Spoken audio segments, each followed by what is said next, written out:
Welcome to Business on the Vine. I'm your host, Lady Jen Du Plessis, and in this dynamic series, we dive into the challenges, breakthroughs, and victories of entrepreneurs who have turned their passion into success.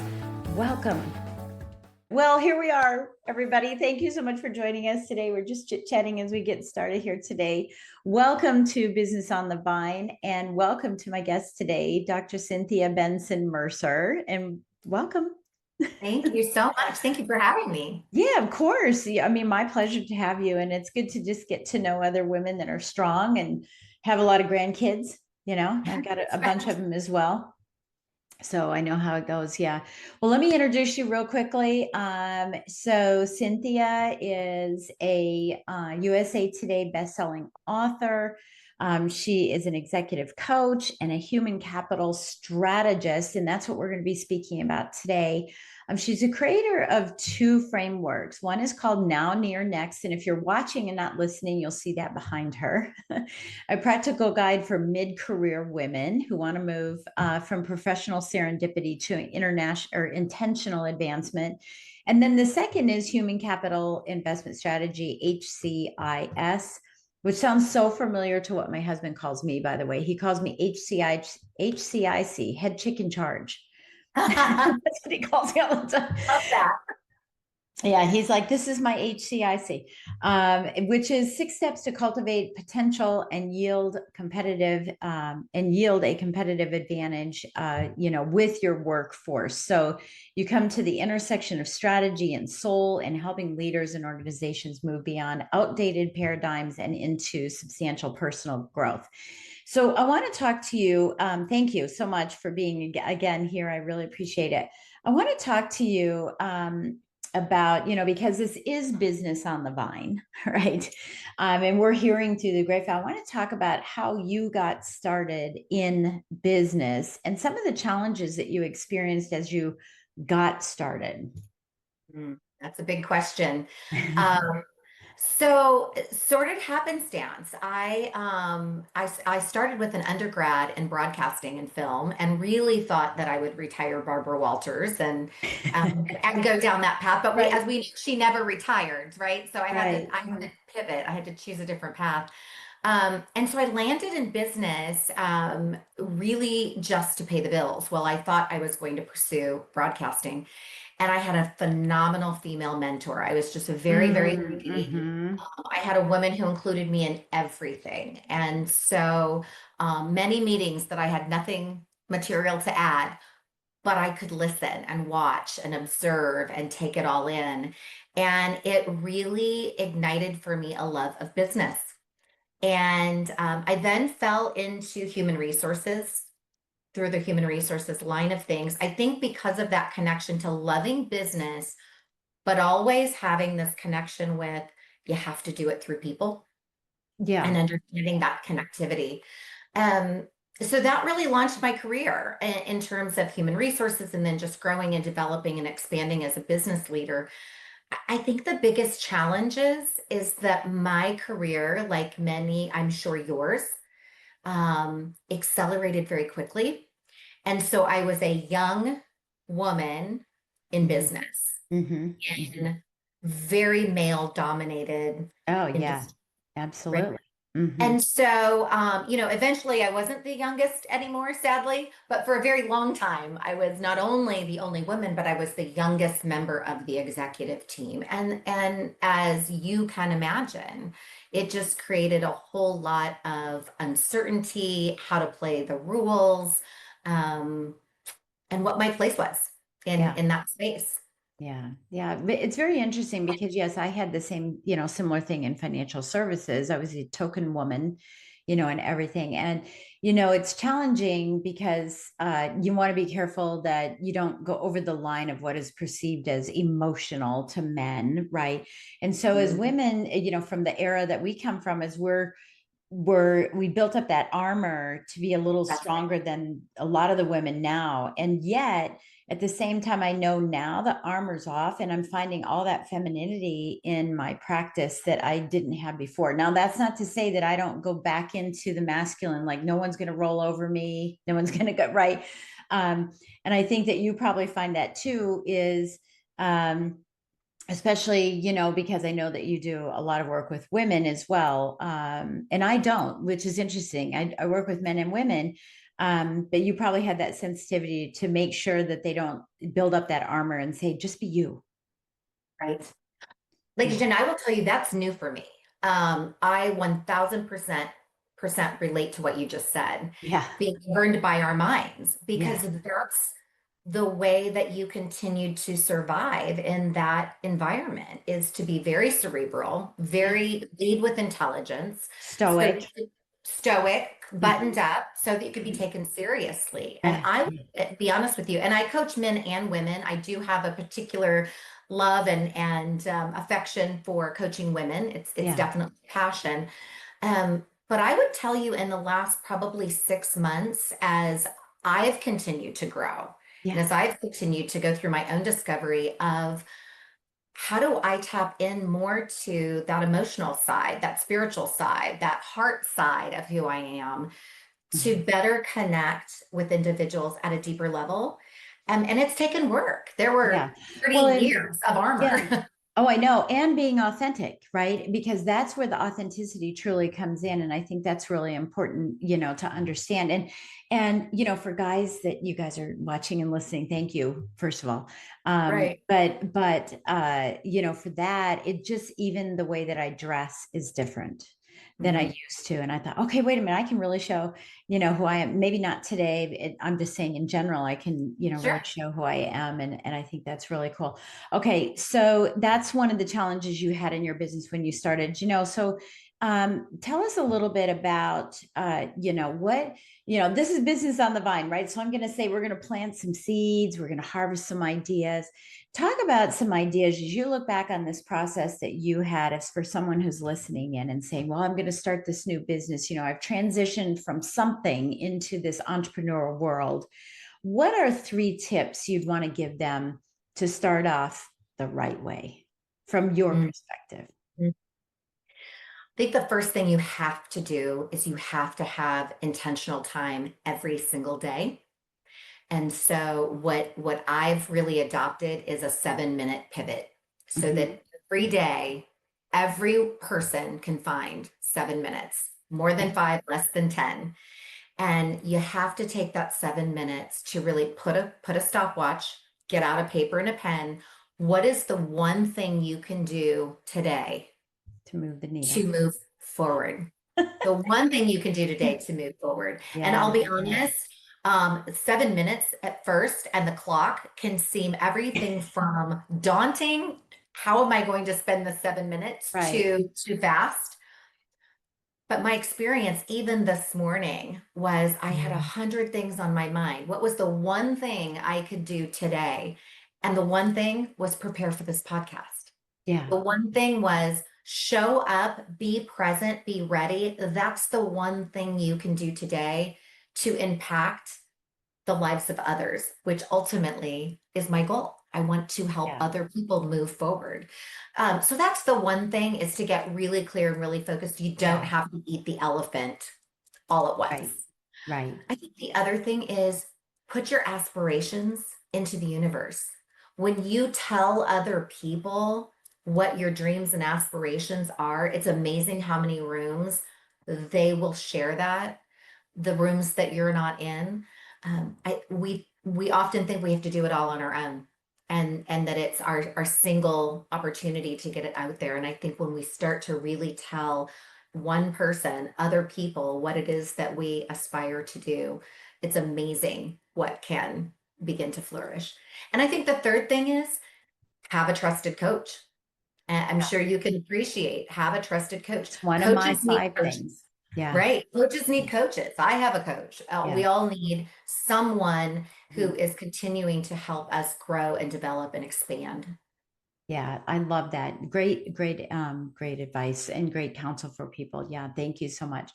From a strategic perspective, what's a strategy that you've done over the intent and the entire tenure of your practice that you'd want to share with somebody else that made the difference in your top line revenue? Right. It's going to sound a little panacea, or, Pollyanna rather. it is really about surrounding yourself with the right people. But it's when I say that, and this is really outlined in human capital investment strategy, we so often look right in front of us and we end up replicating talent that looks and sounds and thinks a lot like us.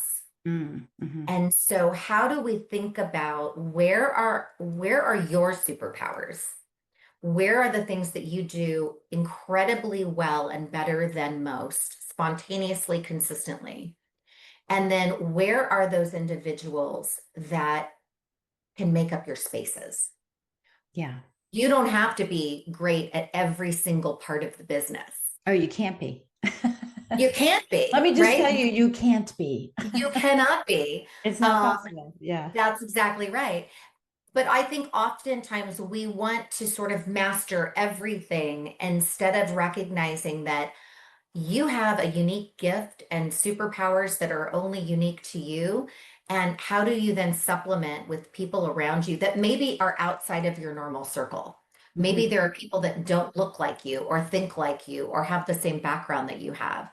And so looking beyond what's obvious is really important. Yeah, I think that's really important too, is because what you know, if you look at the core of who we are, right, the core of who we are, who our businesses, we have this tendency to, start moving out from that core, from that circle, right? I'm trying to explain this for people who aren't listening or Right. watching.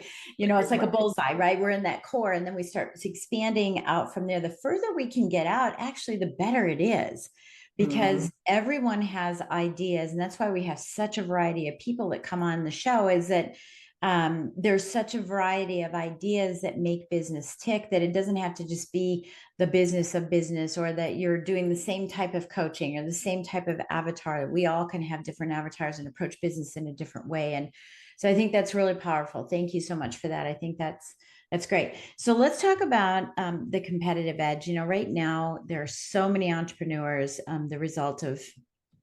I feel the result of COVID, right? The pandemic brought in a lot of entrepreneurs who are struggling, right? And they're having some success here and there, but they're struggling. They're doing everything everyone tells them that they should be doing, but they're really not getting the results. So tell us a little bit about what your competitive edge is and how you found it. Mhm.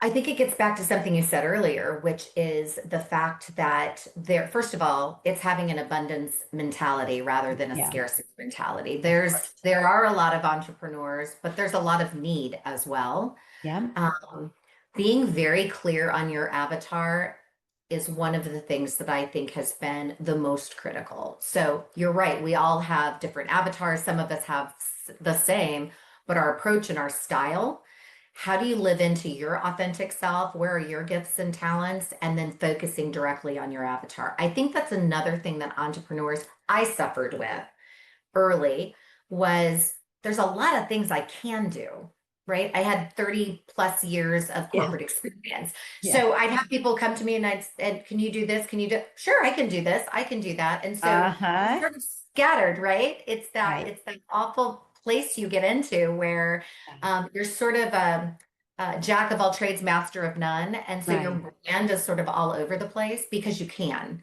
And I think too, when you're first starting out and you're hungry, it feels like you have to take everything on. You have to chase. Yeah. Right? You have to chase instead of attract, which Hmm. I'm learning. I'm learning the magic of Yeah. attracting versus chasing. But part of it is being so clear on your message and being so clear on who you serve and then serving that unique individual in a really authentic way. That for me has been the secret sauce, is Yeah. getting very clear. Yeah. And, speaking of abundance versus scarcity and the chasing, versus attracting, I find that a lot of people, because they aren't willing to wait and be patient Mm, for their avatar, they'll take right. any avatar. in the meantime, right? 100%. Because the flurry of activity isn't happening. Right? 100% guilty. Yeah, Guilty. yeah, I know.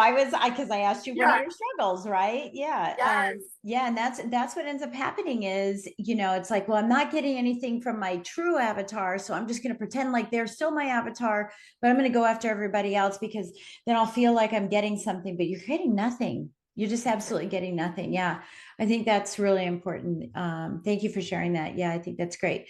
The last thing, or one of the last things I want to talk about as we start winding down our time, is talking about, because one of the things you help people do is helping leaders and organizations move beyond outdated paradigms.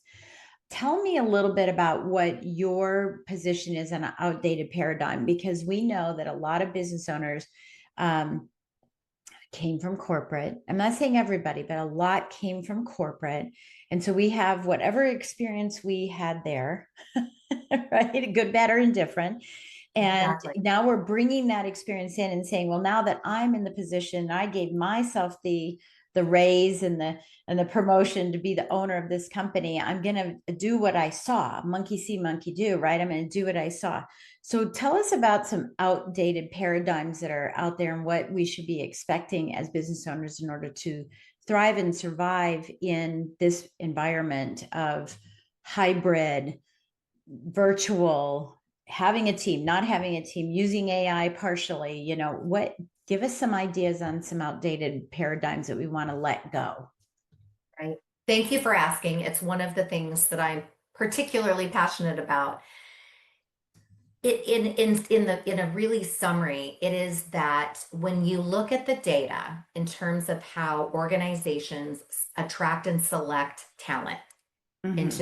into their organization, we collectively, corporate America, use very non-predictive assessments. We use things like years of experience. We use things like how many organizations or which organizations somebody's been with. We Mm-hmm. use what colleges. To this day, we're still making judgments from resumes. Wow. Yeah. Reality is, those from a predictive validity perspective are point 0.2, point 0.3.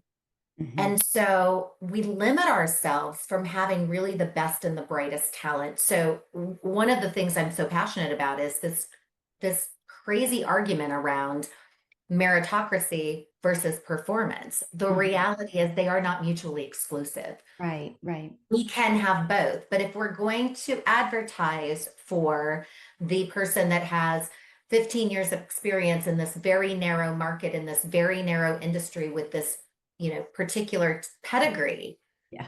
we're going to be fishing in a very small pool that's going to look very, very homogeneous. Yeah. So the big thing for me is that when we begin to introduce behavioral science, when we introduce structural interviews and start to raise the scientific predictive validity, instead of focusing solely on our gut, we start to bring in the kind of human capital that really is best aligned for the role. And so it's a big, big topic, but the short version is we need to use more predictive validity and less gut as we're thinking about the people we surround ourselves with. Yeah. That's very interesting concept. And especially with people, so I'm going to challenge this just a little bit, not challenge you, certainly not Yes, challenge you, but yes. just help us get past this, is that, um, I have a lot of clients that have come in and said, I can't wait to talk to you about this. Okay. So, the job, hiring people for the job instead of the job for the people, and have said to me, I went with my gut. I knew that they were really great. And I said, you know what? I like you. We'll just find a spot for you.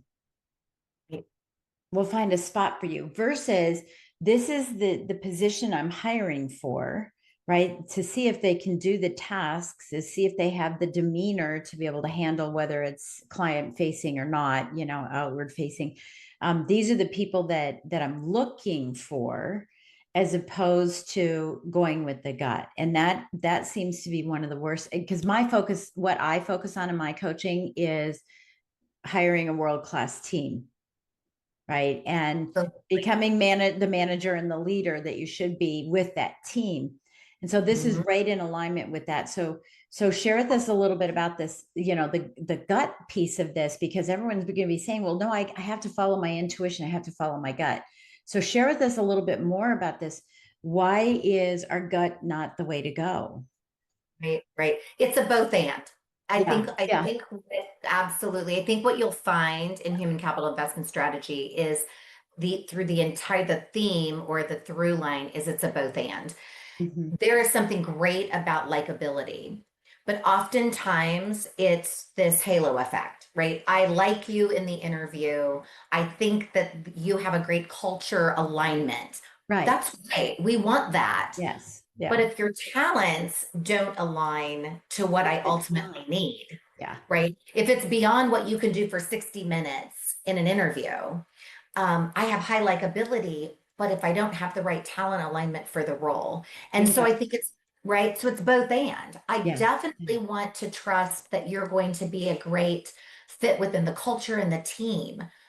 But in terms of how you're going to perform at excellence, I also want some predictive validity that says you're consistently creative. You're Mhm. spontaneously creative. You're creative with excellence, not that you can sound creative for the During an hour. interview. Yeah, during an interview. And I think that's, part of it too is, honing in on your interview skills, right? That's the other part. And I still hear this, what kind of questions did you ask? Like I hired somebody and they were awful. They, instead of me. They were awful. And I said, well, what kind of question? Yes. Well, I asked them if they were, smart, and they said yes. And I asked them if they were, can work fast, and they said yes. Right? I'm being facetious with these questions, but they're not asking the questions that demonstrate the skill. It's just a yes no closed end question and not an open ended conversation. And I think interviewing has gone from question answer to a conversation, because more of the personality gets out. Would you That's agree? right. And those experiences, which Mm-hmm. I'm sure you're talking about in those same coaching sessions, Yeah. which is tell me about a time when you overcame conflict or there were two departments that weren't getting along or whatever the situation might be, so that you can hear in real life ways in which that individual handled that. The bottom line is the skill and knowledge piece is fading with all of AI. There's Yeah. so much more computers and technology can do for us. And so it's really going to get down to the non-teachables of strategy, empathy, compassion, creativity, things that are not so much rote knowledge or demonstrating a practical skill, but being problem solving and Yeah. solution Well, and focused. accountability and integrity and honesty. I mean, there's a whole bunch of things that go in there. Yeah, yeah. And Mhm. so I just want, as you're listening to this, I want you to heed this advice on this, is that, I'm always dumbfounded when entrepreneurs let their battery run all the way out, and then they run around looking for some juice and they hire someone so quickly, yet when we actually have our cell phones and they get down to 14%, we're running around like chickens with our head cut off, saying, oh, I need to fulfill. And so that's what ends up happening is heed this result, this conversation. I always call it talent scouting. You're always Mhm. talent scouting. You're always looking for someone to bring on your team. And you might have a relationship with someone for 3 years before you actually do an interview with them, because Yes. now you need them. Whereas, maybe you didn't have the position or you weren't ready to grow there. And I think that that's a really important factor as well. So you don't want to be running around and, last minute trying to hire somebody. You want to make sure that you're honing in on your skills, that your interview skills, that you're looking for the person for the job, and not the job for the person, right? Mhm. And I think those are all extremely important. Yeah, and thank you so much for sharing that, because it is a big paradigm shift for people that have just stepped into entrepreneurship. Yeah. Absolutely. We rely on what we've been taught, as you mentioned, but building that talent bench, just to echo what you said, Yeah. having your talent bench, you never know when you're going to need them, and they can come from anywhere. We're Yeah. always scouting, always Yes. scouting. Yeah. Yeah. Absolutely. Absolutely love that. I love that. Okay. So, what are you reading today that's moving you forward? So I bounce around. I will say that Mel Robbins' think "let them" theory is as probably on a lot of people's radars. I love that concept. I think from a personal and professional. Pretty much anything Adam Grant puts out, I'm a big fan Mhm. of all of his work. Think Again is one of my favorite business books. I really love the way it Okay. challenges the way we approach.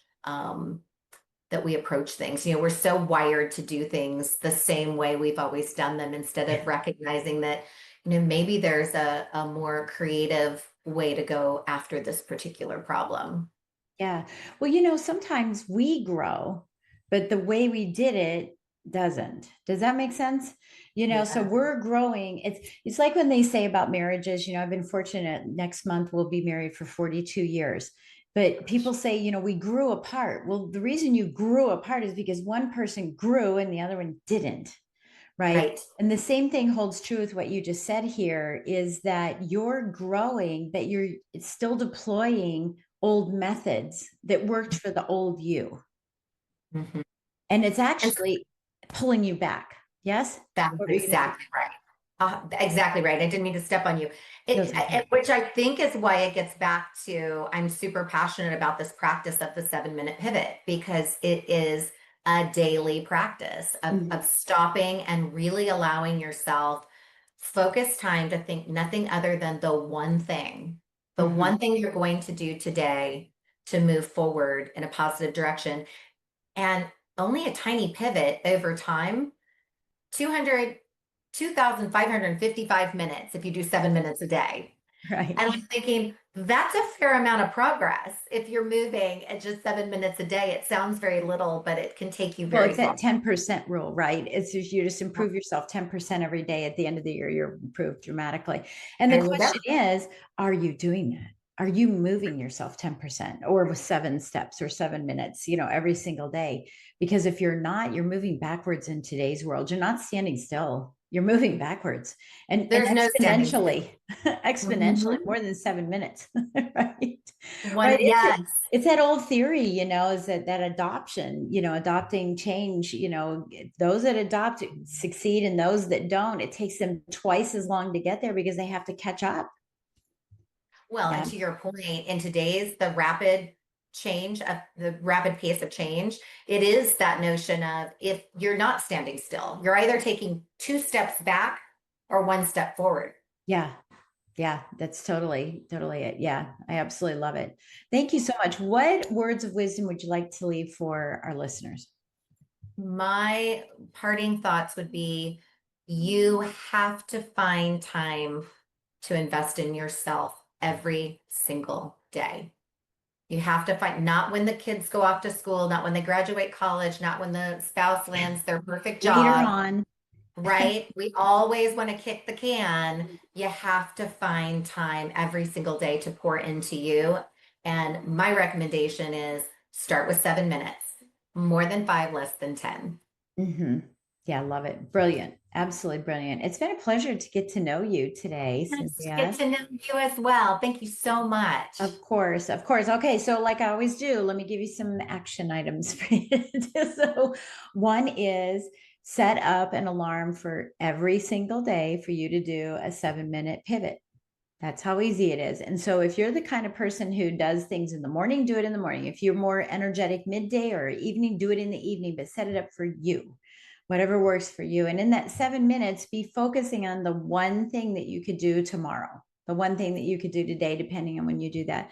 So that's number one. The second is think about the people that you're hiring, right? And that the job that you want to hire for, you would never go out and recruit a quarterback for a lineman's job. Right.